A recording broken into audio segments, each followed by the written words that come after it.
نحمده ونصلي على رسوله الكريم اما بعد بسم الله الرحمن الرحيم اللهم صل على محمد وعلى آل محمد كما صليت على إبراهيم وعلى آل إبراهيم إنك حميد مجيد اللهم بارك على محمد وعلى آل محمد كما باركت على إبراهيم وعلى آل إبراهيم إنك حميد مجيد. عن أبي هريرة رضي الله تعالى عنه قال رسول الله صلى الله عليه وسلم لقد كان فيما قبلكم من الأمم محدثون فإن يك في أمتي أحد فإنه عمر أو كما قال علیہ الصلوۃ والسلام. یہ ایک حدیث ہے حضرت ابو ہریرہ رضی اللہ تعالیٰ عنہ سے. بخاری اور مسلم شریف دونوں شیخین نے اسے روایت بیان کی ہے حضرت ابو ہریرہ رضی اللہ عنہ سے کہ رسول اللہ صلی اللہ علیہ وسلم نے فرمایا لقد کان فیما قبلکم من الامم محدثون، کہ تم لوگوں میں سے تمام امتیں جو گزری ہیں سب کے اندر محدثین ہوا کرتے تھے. فَإِن يَكُ فِي أُمَّتِي أَحَدٌ فَإِنَّهُ عُمَرٌ، اور اگر میری امت میں کسی کو اس نعمت سے خاص طور سے نوازا گیا ہے کہ وہ محدث کا جو ٹائٹل ہے وہ دیا گیا ہے تو وہ عمر رضی اللہ تعالیٰ عنہ ہے. تو اس حدیث میں حضرت عمر بن خطاب رضی اللہ تعالیٰ عنہ کے جو مرتبہ ہے، کا جو سٹیٹس ہے، جو ان کا سٹیچر ہے، اس کے بارے میں بیان کیا جا رہا ہے کہ رسول اللہ صلی اللہ علیہ وسلم خود فرما رہے ہیں کہ جو محدث کا ٹائٹل ہے، پہلے کی امتوں میں بھی محدث ہوا کرتے تھے اور اس امت کے جو محدث ہیں وہ عمر رضی اللہ تعالیٰ عنہ ہیں. محدث اصل میں اللہ سبحانہ و تعالیٰ کے اس خوش نصیب بندے کو کہا جاتا ہے جسے اللہ کی طرف سے ایمپل الہامات ہوتے ہیں، یعنی اس کا جو ویژن ہوتا ہے، اس کا جو ایک اپروچ ہوتی ہے وہ ایک غیبی اپروچ سارٹ آف ہوتی ہے. اس کا ایک نارمل بینگ سے زیادہ ایڈوانسڈ اینالائز کرنے کی جس بندے کے اندر کیپیسٹی ہوتی ہے اسے اس نبوت کی زبان میں محدث کہا جاتا ہے.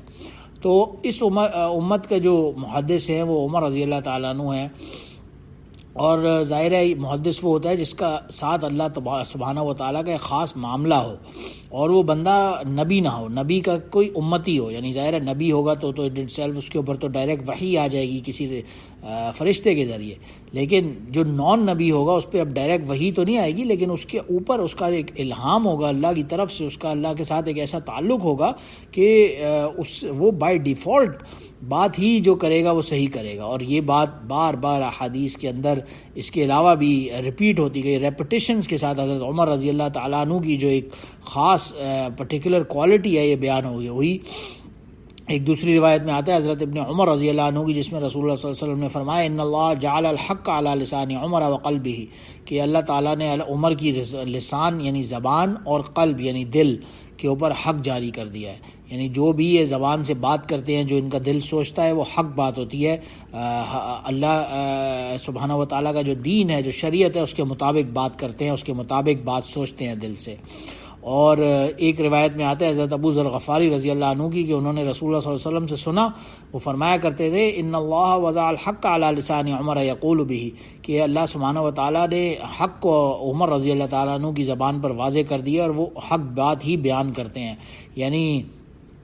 حق بات سوچتے ہیں اور حق بات بولتے ہیں. Whatever he says, whatever he thinks is حق، از دا ٹروتھ. اس کے خلاف بات نہیں کرتے. ظاہر ہے ایک روایت میں آتا ہے کہ شیطان وہ راستہ چھوڑ دیتا ہے جہاں سے عمر رضی اللہ تعالیٰ عنہ کا گزر ہوتا ہے. تو یہی وجہ ہے کہ آپ کا ٹائٹل حضرت عمر فاروق کا مطلب ہی ہوتا ہے جو فرق بیان کر دیتا ہے، حق اور باطل کو ڈسٹنگوش کر دیتا ہے، اس کے درمیان واضح فرق جو ہوتا ہے اس کو ڈفرینشیٹ کر دیتا ہے کہ یہ حق ہے اور یہ باطل ہے، یہ صحیح ہے، یہ غلط ہے. اور یہی حضرت عمر رضی اللہ تعالیٰ عنہ کی خاص کوالٹی تھی بہت ساری دوسری کوالٹیز میں. ظاہر ہے ایک چیز ہوتی ہے اجتہادی غلطی مطلب کہ کوئی کنسنسس کے ساتھ کوئی بات ہوئی اور آپ کی اوپینین کے اندر وہ بات اس طرح سے تھی لیکن وہ ان ریالٹی اس طرح نہیں تھی. مثال کے طور پہ آپ صلی اللہ علیہ وسلم کے وصال کا واقعہ ہے جو مانعین زکوٰۃ کا واقعہ پیچھے گزرا حضرت ابو بکر رضی اللہ تعالیٰ عنہ کے فضائل میں، تو اس میں ظاہر ہے عمر رضی اللہ تعالیٰ عنہ کی اپروچ ڈفرینٹ تھی، بٹ جب انہوں نے ابو بکر رضی اللہ تعالیٰ عنہ کو سنا تو انہوں نے پھر اصل جو صحیح کامیابی کی نشانی ہے وہ یہی ہے کہ پھر اگر کبھی غلطی بھی ہو تو اس پہ اصلاح کر لی جائے اور فوراً صحیح حق کے ساتھ اپنے آپ کو اٹیچ کر لیا جائے. تو یہی عمر رضی اللہ تعالیٰ عنہ نے بھی ان معاملات میں کیا. اور جب حق واضح ہو گیا تو آٹومیٹکلی بائی ڈیفالٹ خود ہی رجوع کر لیا, اس پہ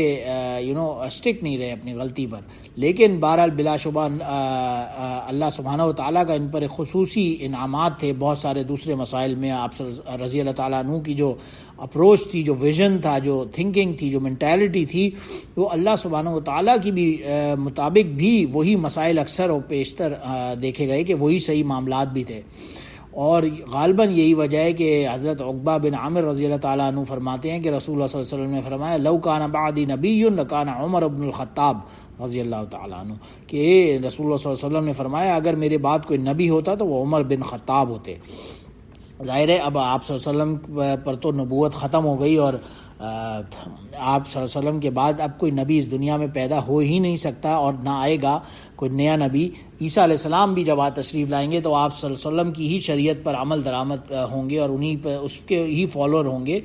تو بہرحال just to set an example یا جسٹ صرف بتانے کے لیے عمر بن خطاب کا مرتبہ, مقام اور سٹیچر کیا ہے, نبی کریم صلی اللہ علیہ وسلم فرما رہے ہیں کہ اگر میرے بعد کوئی نبی بھی ہوتا, اگر آ سکتا, اگر پاسبل ہوتا کہ میرے بعد کوئی نبی ہو سکتا تو وہ عمر بن خطاب ہوتے. یعنی ان کا کیا کوالٹی ہے کہ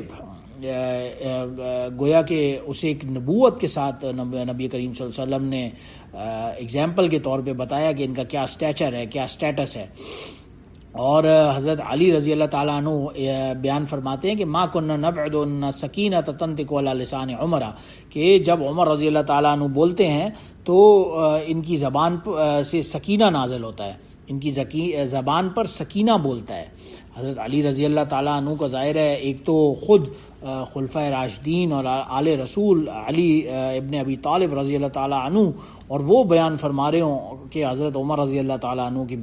زبان پر سکینہ نازل ہوتا ہے. یعنی ظاہر ہے ایک تو مراد اس سے یہی ہو سکتی ہے کہ جب یہ بولتے ہیں تو ان کے دلوں پر لوگوں کے دلوں پر ایک خاص اثر ہوتا ہے اور انہیں خاص قسم کا سکون اور اطمینان پیدا ہوتا ہے سننے والوں کو. اور پاسبلی یہ بھی مراد ہو سکتا ہے کہ سکینہ سے مراد کوئی خاص فرشتہ ہو کہ جب عمر رضی اللہ تعالیٰ عنہ بیان فرماتے ہیں تو ایک خاص فرشتہ ان کے ساتھ ہوتا ہے جو کلام فرماتا ہے, اور اس فرشتے کا نام یا لقب جو ہے وہ سکینہ ہے. بہرحال واللہ عالم, لیکن یہ علی رضی اللہ تعالیٰ عنہ کی انڈورسمنٹ ان سیلف ہی کافی ہے عمر بن خطاب رضی اللہ تعالیٰ عنہ کے بارے میں.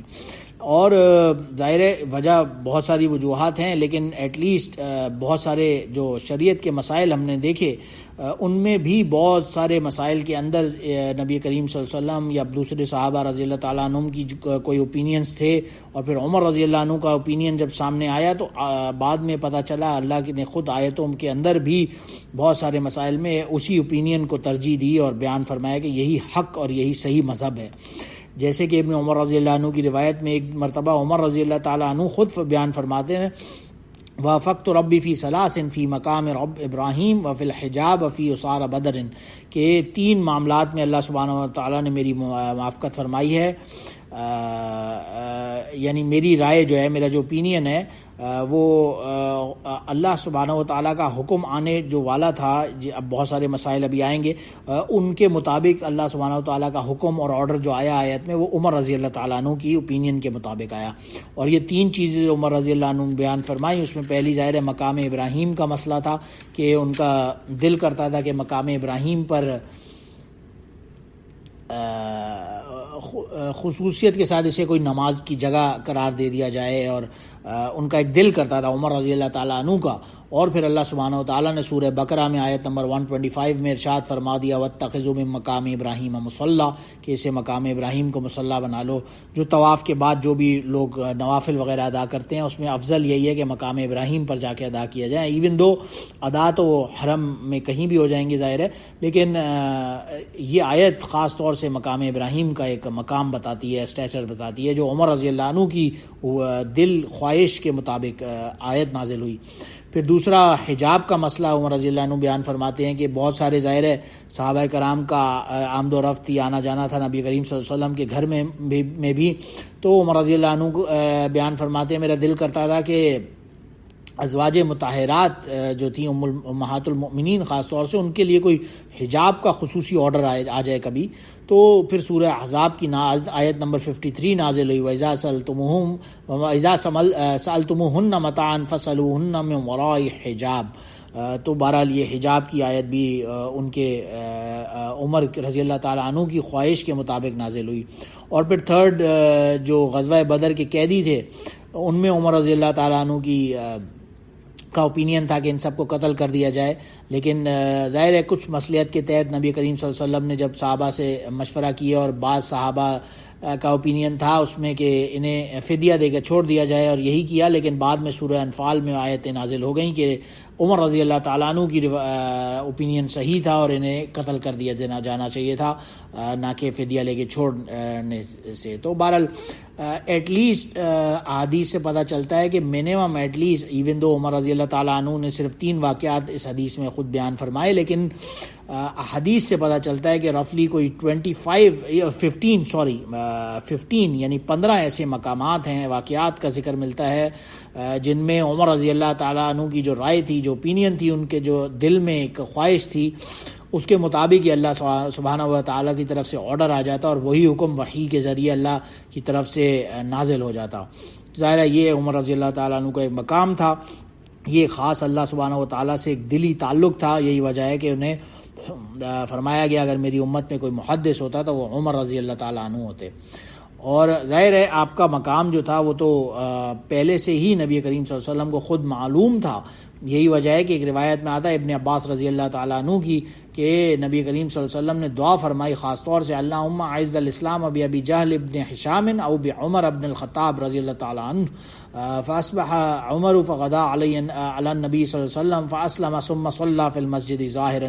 کہ عمر اللہ رسول اللہ صلی اللہ علیہ وسلم نے خاص طور سے دعا کی فرمائی کہ ابو جہل ابن ہشام جو کہ عمر بن ہشام تھا، ایون دو وہ تو سب سے بڑا دشمن تھا مسلمانوں کا، یا پھر عمر بن خطاب، ان دونوں میں سے ایک کو مسلمان کر دے۔ غالباً پرابلی ظاہر ہے نبی کریم صلی اللہ علیہ وسلم کو پرابلی اللہ کی طرف سے کوئی ہنٹ ہوگی کہ ان میں سے ایک کا اسلام لانا پاسبل ہے، اور اس وقت ایون دو یہ دونوں اسلام کے اول درجے کے دشمن تھے، لیکن ان دونوں میں وہ صلاحیتیں یعنی کہ وہ کوالٹیز تھیں، وہ کیپیبلٹیز تھیں جو بہت ہی کسی بڑے کام کے لیے درکار ہوتی ہیں۔ ظاہر ہے اسباب کے درجے میں کسی نہ کسی فارم میں کوالٹیز اور یعنی ایفیشنسیز کی ضرورت ہوتی ہے، تو ان دونوں میں سے دونوں کا نام، ایک کا نام عمر بن ہشام اور دوسرے کا نام عمر، تو دونوں عمروں میں سے ایک کے اندر ایک اسلام لانے کی پاسبلٹی تھی، تو وہ نبی کریم صلی اللہ علیہ وسلم نے دعا کی، اور خاص طور سے عمر بن خطاب رضی اللہ عنہ اسلام لے آئے۔ اس میں بہت ساری روایت ملتی ہیں، ظاہر ہے مشکات المصابیح کے جو شارحین ہیں انہوں نے ابو عبداللہ حاکم کی دلائل النبوہ کے حوالے سے حضرت ابن عباس رضی اللہ عنہ کی ہی ایک روایت بہت ہی ڈیٹیلڈ بیان فرمائی ہے کہ ابو جہل جو مشرکوں کا سردار تھا اور بہت ہی بڑا فائنینسیئر تھا، سرمایہ دار بھی تھا، اس نے اعلان کیا کہ جو بھی محمد صلی اللہ علیہ وسلم کو قتل کر دے گا میں اس کو 100 اونٹنیاں اور 1000 اوقیہ چاندی بطور انعام دوں گا، یعنی 100 کیملز فیمیل کیملز اینڈ 1000 اوقیہ جو اس وقت کا ویٹیج تھا چاندی کا سلور کا، وہ گفٹ کے طور پہ دوں گا۔ تو عمر رضی اللہ عنہ نے اسے کہا کہ کیا تم واقعی پکی بات ہے ایسا کرو گے؟ اس نے کہا ہاں بالکل کروں گا۔ تو عمر رضی اللہ تعالیٰ عنہ اپنی تلوار لے کے نکل گئے اور ان کے نبی کریم صلی اللہ علیہ وسلم کے قتل کے ارادے سے گھر سے نکلے، اور راستے میں ایک صحابی ملے، انہوں نے کہا کہ جاؤ پہلے اپنے بہت ہی فیمس واقعہ ہے اپنی بہن فاطمہ کے گھر پہ دیکھو، وہ بھی اسلام لے آئی ہیں۔ تو بہرحال جب وہ وہاں تشریف لے گئے تو ان کی بہن فاطمہ رضی اللہ تعالیٰ عنہ اور ان کے بہنوئی حضرت سعید بن زید رضی اللہ تعالیٰ عنہ دونوں اسلام لے آئے تھے، اور اس وقت جب وہ عمر رضی اللہ تعالیٰ عنہ وہاں گئے تو انہوں نے وہ سورہ طٰہٰ کی تلاوت فرما رہی تھیں، اور بہرحال جب وہ تلاوت فرماتے وہ اس آیت پر پہنچی اللہ لا الہ الا هو لہ الاسماء الحسنی، تو فوراً عمر رضی اللہ تعالیٰ عنہ کے گویا دل میں انقلاب آ گیا، اور وہ بول اٹھے بے شک وہی اللہ ہی صرف الہ کہلانے کے لائق ہے، اور آپ کے دل میں یعنی دل سے آپ نے ایمان قبول کیا، اور پھر بار بار ظاہر رات کا وقت تھا، اب صبح تک کا انتظار کرنے کی تڑپ میں محمد صلی اللہ علیہ وسلم کی طرف ملنے کی شوق میں فرماتے رہے وا شوقاہ الی محمد وا شوقاہ الی محمد. تو بہرحال اسی حال میں حضرت خباب بن الارت رضی اللہ تعالیٰ عنہ تشریف لائے. انہوں نے کہا کہ آپ صلی اللہ علیہ وسلم کی دعا قبول ہو گئی. انہوں نے دعا مانگی تھی کہ آپ اسلام لے آئیں، اور پھر اللہ سبحانہ و تعالیٰ نے ان کے ذریعے اسلام کو قوت بخشی، اور فرسٹ ٹائم پھر مسلمانوں نے جا کے خانہ کعبہ کے پاس ظاہری نماز ادا کی. پہلے چھپ کے نمازیں ادا کیا کرتے تھے اور اوپن حرم میں جا کے نہیں کیا کرتے تھے. عمر رضی اللہ تعالیٰ عنہ نے کہا کہ ہاؤ از اٹ پاسبل کہ ہم لات اور عزا کی تو عبادت کریں وادیوں کے نشیب میں اور پہاڑوں کی چوٹیوں پر، اور خدا کی عبادت چھپ کر کریں؟ ایسا نہیں ہو سکتا. اور پھر نکلے اور جا کر خانہ کعبہ کے سامنے نماز ادا کی. اور اسی حوالے سے حافظ ابن حجر رحمہ اللہ نے فتح الباری میں ابو جعفر ابن شیبہ رضی اللہ تعالیٰ عنہ کی رحمہ اللہ کی تاریخ کے حوالے سے ابن عباس رضی اللہ عنہ کی روایت نقل بیان فرمائی ہے کہ عمر رضی اللہ تعالیٰ عنہ کے اسلام قبول کرنے کے فوراً بعد مسلمانوں نے اعلانیہ نماز ادا کی. اور بہرحال ایک ابن مسعود رضی اللہ عنہ کا بھی بیان نقل فرمایا ہے کہ وہ فرمایا کرتے، انہوں نے فرمایا واللہ ما استطعنا ان نصلی حول البیت ظاہرین حتی اسلم عمر، کہ عمر رضی اللہ تعالیٰ عنہ کے اسلام لانے سے پہلے ہم لوگوں میں ہمت نہیں تھی کہ ہم جا کے نماز ادا کرتے خانہ کعبہ میں اوپن علی الاعلان، اور بہرحال ان کے اسلام قبول کرنے کے بعد ہم نے ایسا کیا. تو ان کے قبول اسلام کے حوالے سے بہت ساری روایات ہیں. خاص طور سے حافظ ابن حجر رحمہ اللہ نے حضرت عبداللہ بن مسعود، حضرت عبداللہ بن عباس، حضرت انس، حضرت عائشہ رضی اللہ تعالیٰ عنہم، ان تمام، اور ایون حضرت علی رضی اللہ تعالیٰ عنہ، ان سب کے روایات میں بہت ساری حدیثیں نقل فرمائی ہیں. آپ کا ایک ڈیٹیل واقعہ ہمیں ملتا ہے. اور بہرحال آپ صلی اللہ علیہ وسلم کی زبان مبارک سے بہت ساری حدیثیں ہمیں ملتی ہیں کہ عمر رضی اللہ عنہ کا جو مقام ہے، جو مرتبہ ہے، رسول اللہ صلی اللہ علیہ وسلم نے فرمایا ایک مرتبہ میں سو رہا تھا، مجھے خواب میں دودھ پیش کیا گیا، میں نے وہ پی لیا، اور پھر جو بچا یعنی بالکل پیٹ بھر کے پیا، اس کے بعد میں نے نوٹ کیا کہ میرے اتنا میں نے بھرا کہ گویا میرے ناخنوں تک I was satisfied, I was fulfilled. اور پھر جو بچ گیا وہ بچا ہوا دودھ میں نے عمر رضی اللہ عنہ کو دیا. تو صحابہ نے عرض کیا کہ اس کی آپ نے کیا تعبیر فرمائی یا رسول اللہ؟ آپ صلی اللہ علیہ وسلم نے فرمایا العلم، کہ گویا علم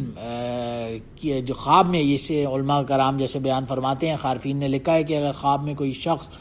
دودھ دیکھتا ہے تو اس کا مطلب یہ ہوتا ہے کہ وہ علم ہے، اس کی جو مثالی صورت مثالیہ ہوتی ہے دوسرے عالم میں، وہ علم کی دودھ سے ریلیٹڈ ہوتی ہے. اور یہی جب دودھ نبی کریم صلی اللہ علیہ وسلم نے عمر ابن خطاب رضی اللہ تعالیٰ عنہ کو پیش کیا خود ہی، تو اس سے مراد یہی ہے کہ ان کے پاس وہ علم ہوگا جو کسی دوسرے کے پاس غالباً نہیں ہوگا. تو بہرحال حضرت شاہ ولی اللہ رحمہ اللہ نے ازالۃ الحنفاء میں حضرت فاروق اعظم رضی اللہ تعالیٰ عنہ کے جو علمی کمالات ہیں ان پر بہت ڈیٹیل واقعات لکھے ہیں، اور وہ ظاہر پڑھے جا سکتے ہیں. اس میں ایک اپنا ان کا مقام ہمیں پتہ چلتا ہے. لیکن ایک دوسری روایت میں یہ بھی آتا ہے کہ حضرت ابو سعید خدری رضی اللہ عنہ جو اس میں فرماتے ہیں کہ رسول اللہ صلی اللہ علیہ وسلم سے میں نے سنا اور بیان کرتے تھے کہ میں سویا ہوا تھا رات میں، اور میں نے دیکھا کہ میرے پاس لوگ آ رہے ہیں، انہیں لوگوں کو میرے پاس پیش کیا جا رہا ہے، ان کے جسم پہ کپڑے ہیں، بعض کے بالکل صرف چیسٹ تک چھوٹے کپڑے ہیں اور بعض کے چیسٹ سے ذرا نیچے تک. لیکن جب عمر رضی اللہ تعالیٰ عنہ کو پیش کیا تو ان کی قمیض بالکل قمیص ہو یا جر ہو بالکل پوری فل لینتھ تھی. اور جب صحابہ نے پوچھا کہ آپ نے اس کی کیا تعبیر فرمائی تو رسول اللہ صلی اللہ علیہ وسلم نے فرمایا دین اس کی مراد اس سے یہ ہے کہ عمر دین کے علمبردار ہوں گے، گویا کہ خاص علمبردار ہوں گے. ظاہر ہے لباس جو ہیں، کپڑے جو ہیں، وہ دھوپ کی تپش وغیرہ سے اور اس دنیا میں حفاظت فرماتے ہیں انسان کی، اور ایک زینت کا بھی ایک لیے پہنا جاتا ہے لباس جس طرح اس دنیا میں، تو عالم آخرت کا جو زینت ہوگا، جو عذاب سے محفوظ اور حفاظت کا ذریعہ ہوگا، وہ ان ریالٹی اصل میں دین ہی ہوگا. اس حوالے سے حضرت مسور بن مخرمہ ایک روایت بیان کرتے ہیں کہ جب عمر رضی اللہ عنہ کو ابو لولو مجوسی نے خنجر مارا اور آپ تڑپ میں تکلیف میں تھے، اس وقت آپ رو رہے تھے، تو ابن عباس رضی اللہ عنہ نے آپ کو تسلی دی کہ آپ کو کیا پریشانی ہے، آپ تو اس حال میں جا رہے ہیں اس دنیا سے کہ رسول اللہ صلی اللہ علیہ وسلم آپ سے راضی تھے، حضرت ابو بکر رضی اللہ عنہ آپ سے راضی تھے، لوگ آپ سے راضی ہیں. بہرحال تو عمر رضی اللہ عنہ نے فرمایا کہ جو رسول اللہ صلی اللہ علیہ وسلم مجھ سے راضی تھے، ابو بکر رضی اللہ عنہ مجھ سے راضی تھے، لوگ میری حکمرانی پر راضی ہیں. بہرحال یہ تو اللہ کا مجھ پر من من اللہ مننا، کہ یہ اللہ کا ایک انعام ہے، اللہ کا ایک گفٹ ہے میرے لیے بھی علیہ. لیکن میں پریشان اس بات پہ ہوں کہ میرے بعد تم لوگ فتنوں میں پڑ جاؤ گے. اور اگر میرے پاس ان لی طلاع الارض ذهبا لافتدیت به من عذاب اللہ قبل ان اراہ، یعنی ظاہر ہے آپ کا ایک عاجزی کا ایک مقام تھا کہ اگر میرے پاس سونا بھر کر، پوری دنیا بھر کر سونا ہوتا تو میں سب کا سب چیریٹی کر دیتا تاکہ اللہ کے عذاب سے محفوظ ہو جائیں. ظاہر ہے جس کے بارے میں خود نبی کریم صلی اللہ علیہ وسلم بشارتیں دے رہے ہیں جنت کی، ان کا یہ عاجزی کا مقام تھا کہ وہ فرما رہے ہیں کہ میں بھی اللہ کے عذاب سے اسی طرح ڈرتا ہوں. اور جو یہ آپ نے فرمایا کہ میرے بعد امت فتنوں میں پڑ جائے گی، میں اس چیز سے ڈر رہا ہوں، تو ظاہر ہے وہ عمر بن خطاب کا محدث ہونے کا یہ ایک اور گویا کہ ایک پیشن گوئی کا سارٹ آف معاملہ یہاں پہ نظر آتا ہے کہ آپ رضی اللہ عنہ کی شہادت کے بعد امت ان ریالٹی فتنوں میں ایسی پڑی جو کہ عثمان رضی اللہ عنہ کی شہادت سے شروع ہوئی اور پھر علی رضی اللہ عنہ کی شہادت اور ایٹسیٹرا وہ پھر معاملات بگڑتے ہی گئے اور امت فتنوں ایک کے بعد دیگر فتنوں میں پڑتے ہی گئی. اور یہی غالباً وہ وجہ تھی کہ جس کی وجہ سے حضرت رسول اللہ صلی اللہ علیہ وسلم نے خود فرمایا تھا کہ جعل اللہ حق علی لسان العمر وقلبی، کہ اللہ سبحانہ و تعالیٰ نے عمر کی زبان اور ان کے دل پر، ان کے ہارٹ پر حق کو جاری فرما دیا ہے. اور آپ کی شہادت ظاہر ہے مشہور واقعہ ہے، بہت ہی فیمس، کہ آپ کی during his rule 2.2 million square miles کے قریب آپ کی مسلمانوں کی حکومت پھیلی، جس میں کیسر و کسرا یعنی پرشین اور جو بیزنٹین امپائرز تھیں پوری فال ہوئیں. اور انہی جو پرشین امپائر تھی وہاں سے بہت سارے مجوسی قیدی بھی آئے، جو کہ ان میں سے ایک ہی ابو لولو نامی مجوسی بھی تھا جو مشہور صحابی مغیرہ بن شعبہ رضی اللہ عنہ کی طرف آیا ان کا غلام بن کے. اس نے یہ پلاننگ کی آپ کو شہید کرنے کی، اور آپ ایک خنجر لیا، ایک ڈیگر لیا، اس پہ زہر وغیرہ کا بہت ہی چڑھاتا رہا، اسے ڈپ کرتا رہا. اور پھر ایک دن 27 ذی الحج کو جب آپ رضی اللہ تعالیٰ عنہ نماز کے لیے تشریف لے گئے، آپ جلدی صبح نماز پڑھایا کے لیے آ جاتے تھے اور لمبی نماز پڑھایا کرتے تھے، تو وہ ابھی تکبیر تحریمہ ہی کہی تھی کہ اس خبیث ایرانی مجوسی نے آپ کے اپنے خنجر سے 3 وار کیے اور آپ کو زخمی کر دیا. اور پھر پھلانگتا ہوا صفوں میں ایک گویا دیوار کی طرح صفیں بنی ہوئی تھیں، تو وہ پھلانگتا ہوا واپس گیا اور تقریباً 13 کے قریب صحابہ کرام رضی اللہ تعالیٰ عنہم کو اس نے زخمی کیا، جن میں سے 7 شہید ہو گئے. اور بہرحال عمر رضی اللہ عنہ کو جب زخمی کیا تو آپ گرے، اور اسی وقت حضرت عبد الرحمن بن عوف رضی اللہ تعالیٰ عنہ نے آپ کی جگہ مصلی پر کھڑے ہو کر نماز مکمل کرائی. عمر رضی اللہ عنہ کو پھر نماز کے بعد اٹھا کر گھر لے جایا گیا اور آپ نے اٹھ کر وہیں نماز ادا کی، اور حضرت صہیب رضی اللہ تعالیٰ عنہ کو اپنی جگہ مسجد کا امام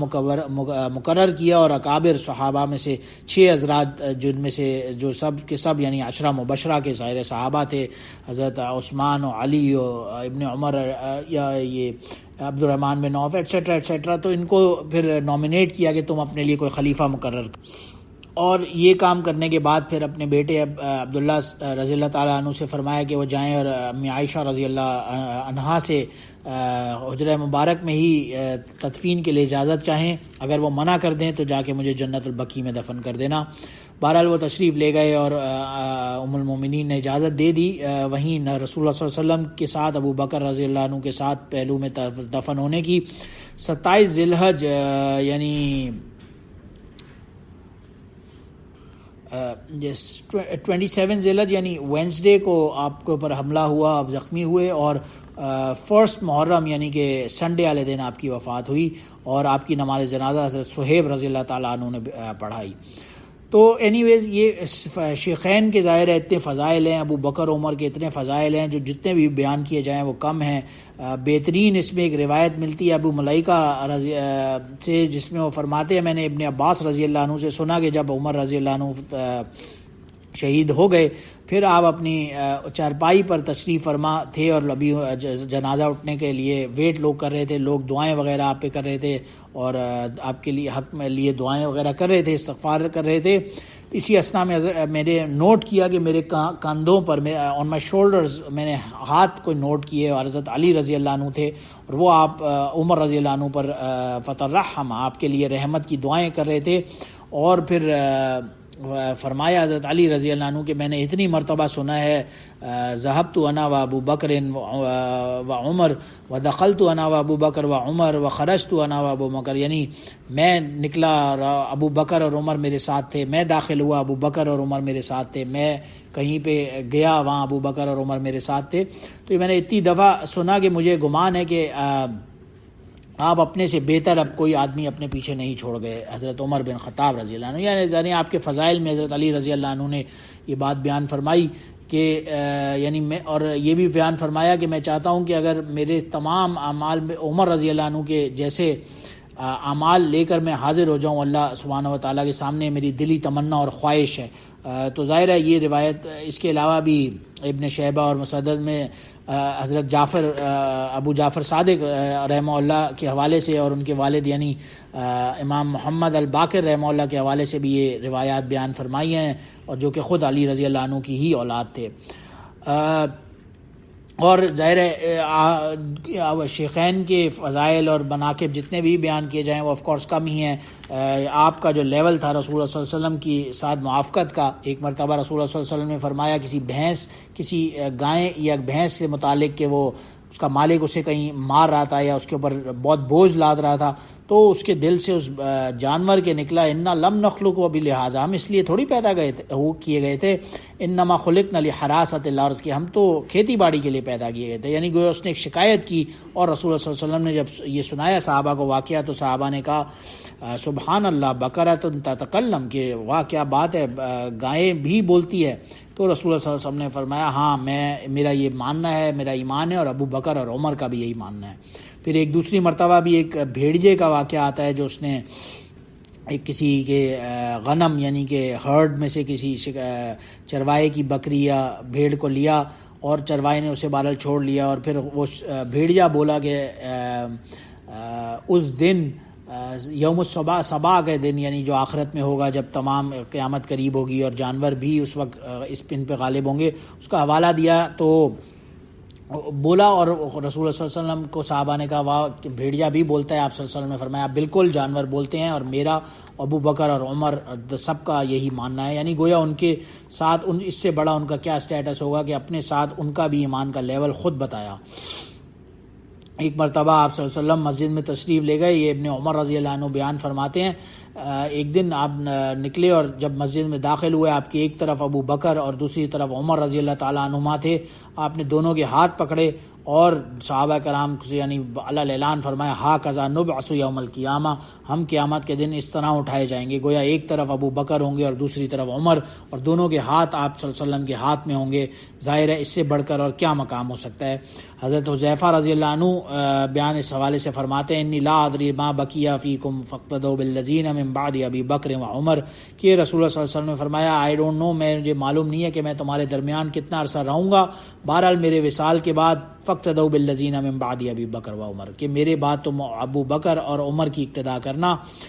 اور یہ ان کے ظاہر فضائل میں جتنی روایات بیان کی جائیں کم ہے. ایک دوسری روایت میں آتا ہے ابو بکر و عمر سیدہ کہول اہل الجنہ من الاولین والآخرین الا النبیین والمرسلین، کہ ابو بکر اور عمر جو ہیں یہ جنت کے ادھیڑ عمر لوگوں کے مڈل ایج مین کے سردار ہیں، اولین کے بھی اور آخرین کے بھی، اللہ یہ ظاہر نبیین اور مرسلین آف کورس پروفٹس کے علاوہ جتنے بھی نان پروفٹس ہیں دنیا میں، اولین بھی آخرین، ان سب مڈل ایج مین کے سردار ابو بکر اور عمر ہیں. اور فائنلی ایک روایت جو ورتھ مینشننگ ہے جس میں حضرت ابو سعید خدری رضی اللہ عنہ بیان فرماتے ہیں رسول اللہ صلی اللہ علیہ وسلم نے فرمایا ما من نبی الا ولہ وزیران من اہل السماء و وزیران من اہل الارض، فاما کہ دنیا اور آخرت میں ہر کسی کا کوئی نبی ایسا نہیں گزرا جس کے دو وزیر دنیا میں آسمانوں میں ہوں اور دو وزیر دنیا میں ہوں.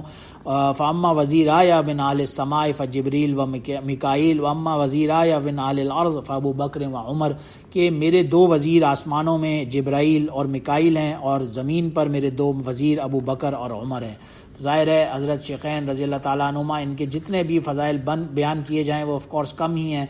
اس کے مطابق اتنی بے تحاشا روایات ملتی ہیں، اتنی ایمپل روایات کے وہ بیان ظاہر ہے اتنے مختصر وقت میں کرنا پاسبل ہی نہیں ہے. بہرحال وآخر دعوانا الحمد للہ رب العالمین. سبحان ربک رب العزت عما یصفون وسلام علی المرسلین والحمد للہ رب العالمین.